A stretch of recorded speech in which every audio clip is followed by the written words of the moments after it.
Hello, bonjour. Aujourd'hui, on va parler de Sophie, la comtesse de Wessex. La comtesse de Wessex s'est rendue en solo au Qatar lors d'un déplacement avec l'ONG Orbis pour le Moyen-Orient.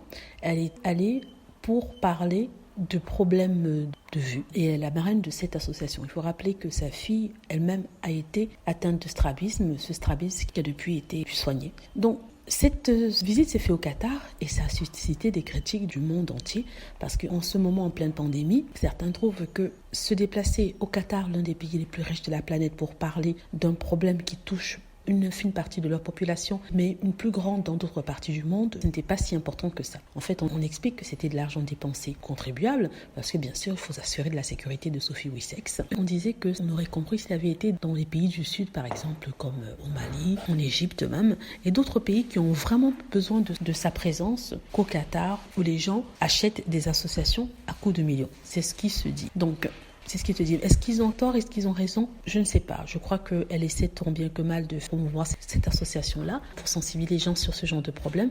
Peut-être que le Qatar est un pays qui, vu sa richesse, investit beaucoup dans la cause, au niveau notamment des traitements. Et d'autres n'ont pas manqué de faire des blagues sur Sophie Wessex et le Qatar. Si vous vous souvenez, il y a assez longtemps, il y a près de 20 ans, elle avait été la victime d'un canular ou un faux chèque qui était en fait un journaliste faisait passer pour un riche émirat. Elle a été prise en train de dire des horreurs sur la reine. Je trouve que ça part d'un bon sentiment, même si, comme on le dit, c'est pas forcément le pays qui en a le plus besoin.